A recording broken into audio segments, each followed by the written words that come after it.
Mayong adlaw, katawhan sa Dios sa Archdiocese sa Osamis.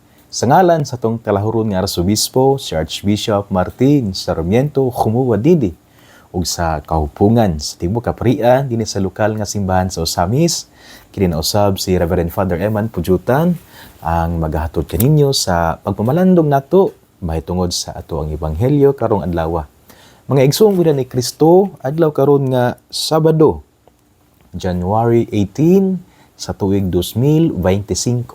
Ug ako usab gyud nga pagtimbaya sa tanan nga naminaw karon mga avid followers.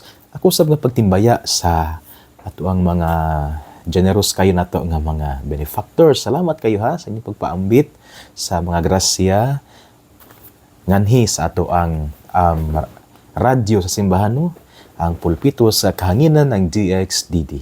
Ako usab nga pagtimbaya sa tanan nato nga mga sika drivers nga intaw naningkamot gyud nga musikad, bahalag init, usay pud ulan, aron lang nga naay intaw makita no nga kwarta aron nga ipalit og kanang pagkaon alang sa ilaang mga anak.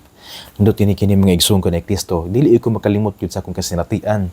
Nitong seminarista pa ko, gani ako maning gina-appeal pud sa mga walin ako kadaghan na nagyud ni nga kasinatian nga akong ma-mention diya sa akong mga homilies.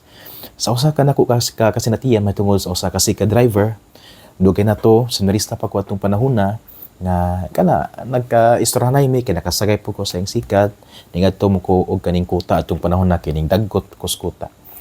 Nya padulong miskuta, ang init po katong panahon na kay kuaman to alas 11 na, so medyo init gid kaayo. Ako siyang nagkatabi ming duha hangtod nga ako siyang napangutana sa rason nganong ning padayon siya og sikad ba. Kay ako nakita nga niwang kay siya nya siguro dili kayo ingana katigulang pero tigulang lang taon gumikan siguro sa kaning kahago sa trabaho nya init kaayo nya niwang pug kaayo siya. Nya medyo na itom gyud kay gumikan sa sigig bulan og init sa pagsikad. Nako sing gipawtan na unsay rason nganong iyatong nabuhat ba nga nagpadayon siya og sikad. Ayo giingon kay makatandog kayo ang giingon gid siya nga ako ning gibuhat kay naa man gud koy mga anak nga naghulat. So gyud sakripisyo gyud kayo sa usa ka ginikanan. Buhaton ang tanan alang lang sa mga anak nga naghulat nga pag uli sa balay sa ilang papa, ay madalang ang grasya, makapalit og pandisal sa banang apan diha, unya kanang makapalit og bugas, sudan, unya kung napoy kanang pangayoon ang mga bata bahin sa eskwelahan, makapalit papel, lapis. Kung ako dili po ko makalimot gyud sa una sa ako ang ginikanan no, sa akong mama di akong pagtimbayan ako sa ako ang mama si Maria Fe Sarila in Cabo Pujutan, usa siya ka maestra diya sa Kaputol Elementary School. Unya diya sa usa ni sa ka barangay ang barangay Kaputol. Unya nahimutang diya sa lungsod sa Aluran. Akong papa si Lito Balindres Pudyutan. Di ko kalimot kay akong papa, akong mama maestra man, unya ako ang papa kay driver o kaning motor cab. Nay sidecar. Di ko kalimot nga inig kanagyud ang dili gid ako kanang kalimtan nga kanang mahapon no gikan sa eskwelahan mauli nami sa kumong igsuon nya si mama po gikan sa eskwelahan mauli na sa balay nya si papa usab gikan namasay ro mauli sa balay. Di ko kalimot nga kanagyud sa matag uli gid nila mama ug papa naagi gasa kanagyud naipan din ang bugas na gani maglumba mi og kana bitaw og mabot na sila magpapa maglumba mi sa gawas nga motagbo of course mo amin unya pag mag-amin ko sa kumot amin mukha dayon sa kaning cellophane. Yang cellophane na may pan, star bread, ensaymada. Unya dal-on na mosulod kay among saluhan. Isa gina sa mga nindot kayo nga kasinatian nga dili gana ko malimtan sa akong ginikanan. Kana bitong buhaton gyud ang tanan ba maningkamot grasya, maningkamot nga manarbaho aron lang mahatag ang mga basic needs ngadto sa mga anak. Busa ko gipagtimbaya sa tanan nga mga sika drivers karon nga naningkamot na kung init kayo magpalandong nya dili kalimtan ang pag-inom og tubig ug kaog sakto aron nga naay kusog unya pod nang malikayan ang dehydration. So labi na karong panahon na init kayo tapos ay kanim ulan, so importante nga hydrated ang ato ang lawas. So sa mga sika drivers maibuntag kaninyang tanan Unya, ana, mag-amping, maningkamot. Unya, mo inom og tubig. Ug di pud malimot nga, mo mag-ampo. Unya, hapit sa kuta. Sa dili pa mo mamasada, hapit mo sa kuta, dagkot. Unya, sa hapon, sa dili pa mo muli sa inyong balay, aron nga, mahuman na pamasada, muli sa balay, sa dili pa muli balay, hapit po sa birin sa kuta, dagkot. Pasalamat ta sa kanabitawong pag-uban kanato sa Ginoo o sa iyang inahan, ang Birhen Maria, nga atong isangpit nga birin sa kuta. Ako sabi nga pagtimbaya sa akong mga igsuon, no? Upat may kabuok, ako may kamagulangan. Ang sunod nako babayi, si Sunshine, si Sunshine o niya. Kini si Sunshine na minute na ni siya ang bana sa Ribok, sa kapulis, sa kasaf, nga taga-barangay Labo, diya po sa lungsod sa Amaluran. O niya, naan sila karon namuyo sa kaning Mindoro, kay Hangkuang Bayaw, dito man siya na-assign. Yung sunod ni Sunshine, si Linwell, nga karon anaa sa balay, nga ning uban nilang mama o papa, na ang iyang trabaho online. Kanya ang among kabanghuran, si Jinwell, nga karon anaa sa Cebu, na narbaho sa Cebu, call center sa upat ka buo.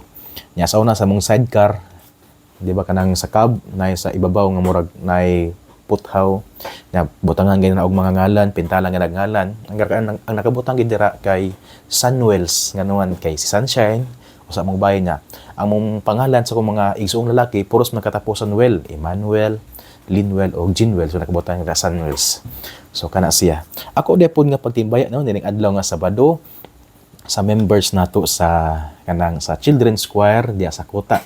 Ang Kota Children's Choir, CCC. Kay grabe gini ilang dedication, mga bata pa ni sila, ha? Mga elementary pa ni sila. Although na po isa high school, pero sa kabata nila grabe ang ilang dedication nga moalaga sa simbahan. Gani niadto bitawng 9-day novena masses sa ato ang Aguinaldo Mass, no, sa Misa de Gallo. Niadto naging tuig papanganam nato sa Pasko, sa pagkatawo sa atong Ginoo. Kada kadlawon gini sila. Sayo kini sila mang mata kay moadto man sa kuta, kay namuyo man na sila, niadari to nya layo man, so mumatag sayo aron mo biyahe aron nga maka-serve kid sa kaning Santos nga Misa, makakanta sa Santos nga Misa.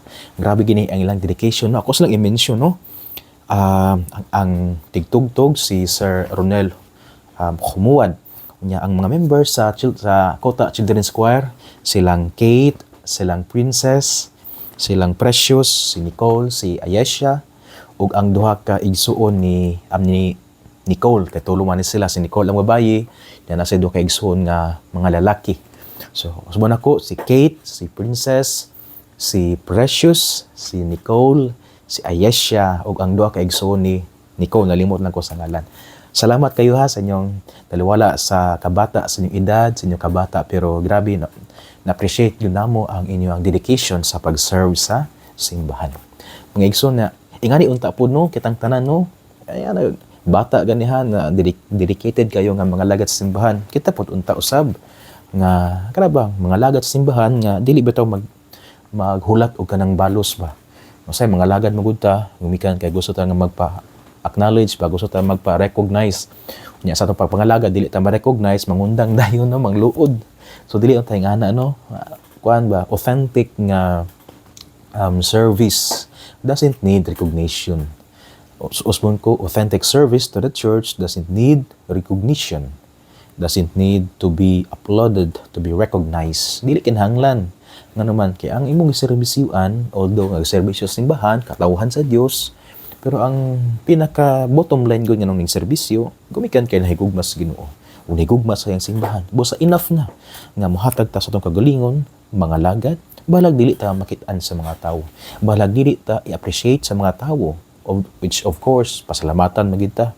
Pero ang rason ta dili kana siya. Ngano man kay nahigugma man ka sa Dios. So kana siya.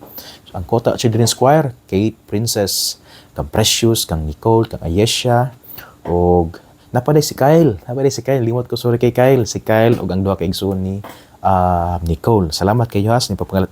Inubanan usab sa ilang mga ginikanan, kani sila mo serve sila, mo choir sa kuta, unya uban gina ang ilang ginikanan, no, na sa likod ang ilang ginikanan. Unya ang ilang tigtugtog mo ang papa ni Kate, si Sir Ronel Khumuad.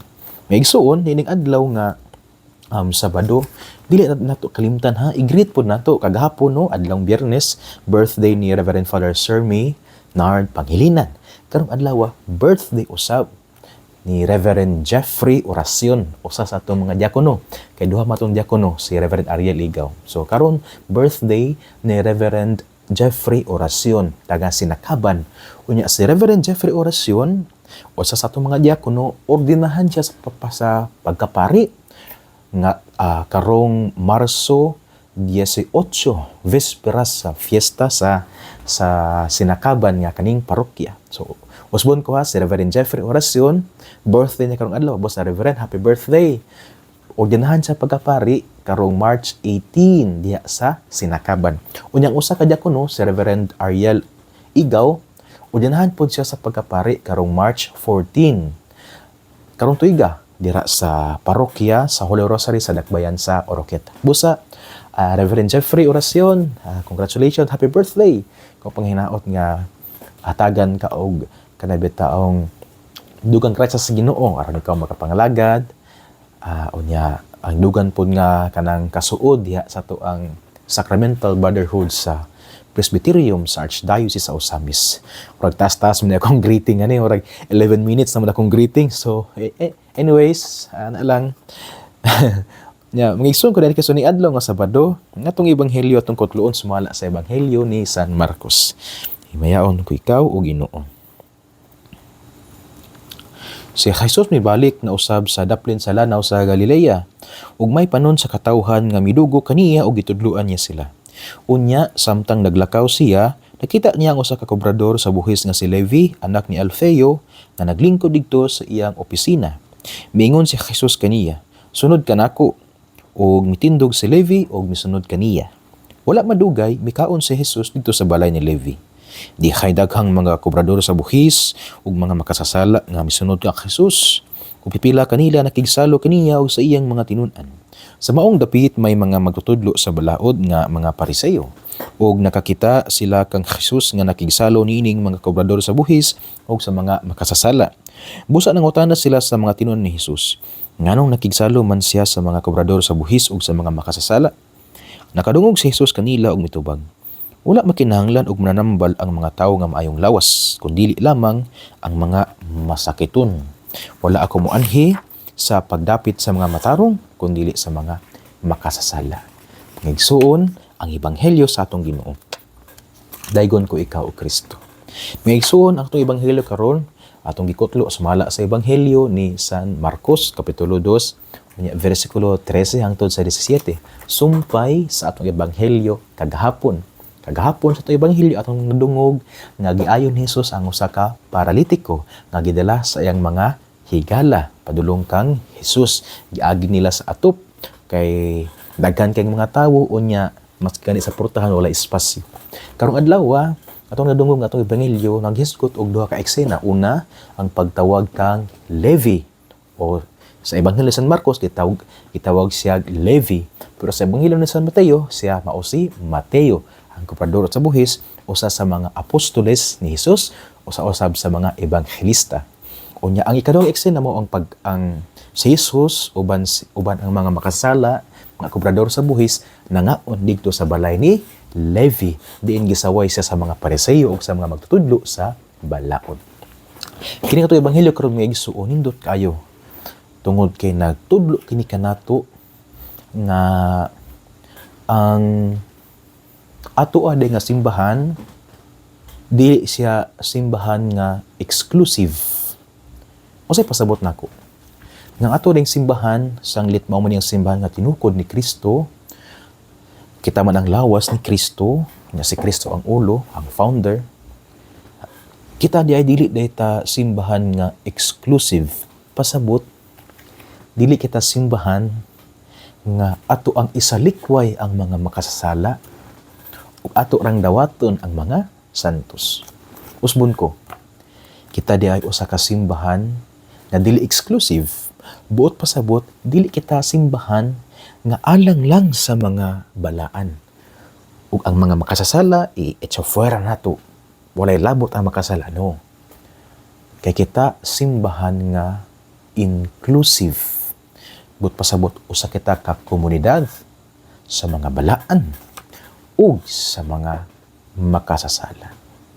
Sa ato ba mga igsuon, sanglit mo man yung atong simbahan, atua untang likayan, kini bang kinaiyang very exclusive kayo bitaw ta? Kanay bitaw moingon nga, ay kamera, kamo wala mo. Kamera gay malangit, kamo di mo pwede malangit kay makasala kay mo. Dili ka pwedeng mo-appeal sa mga grupo. Nga naman kay makasasala kayo ka, among grupo balaan. Dili may gusto nga among grupo kanay bitaw na ay sakop sa among grupo nga makasasala. No, kay kami nga grupo, elite mi nga grupo. Or sa laing bahin, mingon ta nga, ay di ka pwede mo-appeal sa amuang GSK, nga naman kay pobre man ka. Or ay adto lang ka sa laing grupo, nga naman kay sa among grupo bawal man ang magbabasak. No. Igsuon kita simbahan nga inclusive. Klaro kay na sa atong ebanghelyo. Una, gitawag ni Jesus si Levi nga kubrador sa buhis. Sa panahon ba ni Jesus, ang mga kubrador sa buhis di considered as mga traitors, mga makasasala nga naman kay sila mga Hudiyo, pero ning trabaho sila sa mga Romano nga maoy nag-ulipon sa mga Hudiyo. So gi-considered sila sa community as traitors. Kay tungod kay traitor sila, makasasala. Unya gitawag ni Jesus aron musunod kaniya ang usa ka makasasala. Dili lang kana. Si Jesus nakigsalo sa mga makasasala, nakiguban og kaon sa mga makasasala, which is no kayo sa panahon ni Jesus nga naman kay dili maka pwedeng makigsalo sa imo ang mga kaaway, dili maka pwedeng makigsalo sa mga makasala. Kaya nga naman sa panahon ni Jesus, kung kita makigsalo sa mga makasala or kung ako makigsalo sa mga makasasala, kung ana ay taho or ana ay odiyo nga makit-an nga makighugoy-hugoy sa mga makasasala, kato siya nga tawo makonsidered pod nga hugaw sa katilingban. Pero si Jesus, no. Inclusive. Tanan makasasala. Yani mingon si Jesus sa ebanghelyo nga anhi ako dili alang sa mga maayog lawas, anhi ako alang sa mga masakiton, nga mao ang mga makasasala. So kung naison atong walaon nga idea ba nga very exclusive kayo ta, dili maot kayo siya, dili siya healthy sa atong community kung exclusive kayo ta. Unya kung exclusive bitaw kayo ta, alone na nun ta. Imbes nga usa kita ka community, pero kung exclusive ta, the more ta nga kanang alone, nabitaw panultihon nga gaingon nga the more inclusive we are, the more isolated we become.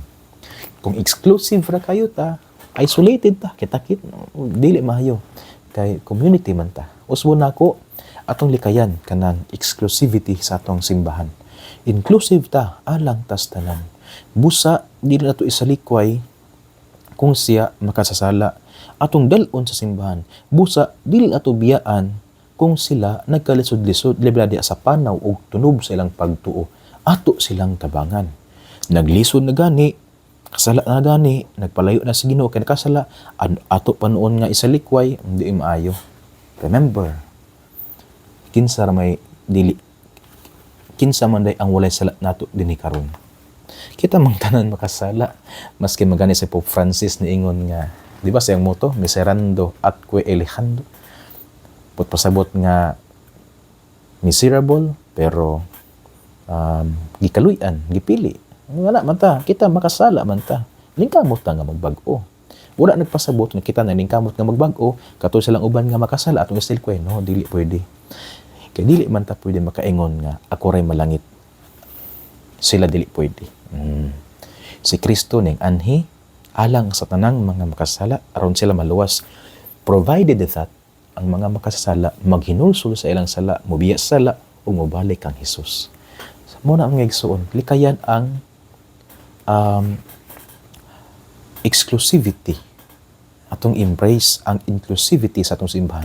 Mao ba paningkamutan karon sa ato ang present nga Santo Papa si Pope Francis, kaning synodality na kitang tanan kauban sa panaw, kitang tanan kauban diya sa paghinulsol, pagbiya sa sala, o kitang tanan kauban sa panaw, padulong sa langit ng Jerusalem.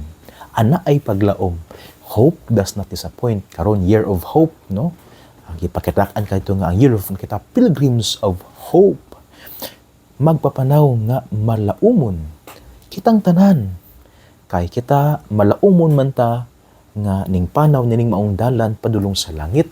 Biyaan ang sala mobalik sa Dios. Kitang tanan makasasala, pero kita mig-anhi ang Ginoo aron nga luwason ta, provided that kita pumubiya sa ato mga sala. Usbon ko mga igsoon ko ni Kristo. Sa itong ebanghelyo, ang mga Pariseyo, mga magtutudlo sa mga balaod, exclusive kayo sila. Nga sila ra ang mga elite, sila ra ang mga hinlo, sila ra ang mga piniling katawhan, sila ra ang pwedeng malangit. Busa na iskandalize sila nga nakita nila si Jesus nga nakiguguy-hugoy sa mga makasala. Pero si Jesus nagtudlo nga atong gakson ang spirit of inclusivity. Kita o sa kasimbahan, kita naningkamot nga mahimong balaan. Dili nato biyaan ang uban nga naningkamot usab nga mahimong balaan. Dili pwede nga ako rin maluwas. Dili pwede nga sila rin maluwas. Kitang tanan kinahanglan nga maluwas. Kana gihatag na sa Dios ang kaluwasan. Maghinusulta sa atong mga sala. Kay usbon nako, the more we are inclusive, the more isolated we become. Ngigsuon, exclusive ba ka diya sa ato ang JSK? Exclusive ba ka diya sa atong mga BAC? Exclusive ba ka diya sa ato ang simbahan? Allergy ba ka kung makakita kag makasala nga ning simba? Allergy ba ta kung makakita tang anay tao nga naningkamot, magbag-o silang kinabuhi, mubalik sa Dios? Allergy ba ta kung ang imong silingan maluwas? Hindi maayo. Dapat kitang tanan. We are pilgrims of hope. Unya, kitang tanan, kinahanglan nga mag-uban diya sa panaw sa paglaom. Kitang tanan, mga maskiton. Kitang tanan na kinahanglan sa grasya sa Dios. Kitang tanan na kinahanglan sa pasaylo sa Dios. Walay labaw kanato bisan pag-unsay posisyon nato sa katilingban. Kay kitang tanan mga makasala nga naningkamot nga mabag-o ang kinabuhi, nga naningkamot nga mapasaylo sa Dios ug naningkamot nga magpanaw nga malaumon dinhi sa kalibutan. Ngigsuon, dinhi nila kukutob sa akong pagpamalandong. Dili nato kalimtan nga likayan ang pagka-inclusive. Likayan ang pagka-exclusive. Mahimo tag inclusive kay mao man ang gipakita sa atong Ginoo sa atong ebanghelyo. Igsuon uban sa pangaliya sa atong mahal nga inahan nga gisangpit natong mga misamisnon nga beren sa kuta, ang Dios unta magapanalangin kaninyo sa ngalan sa Amahan ug sa Anak ug sa Espiritu Santo. Amen. May adlaw, mag-amping o ki Dios li siempre bendiga.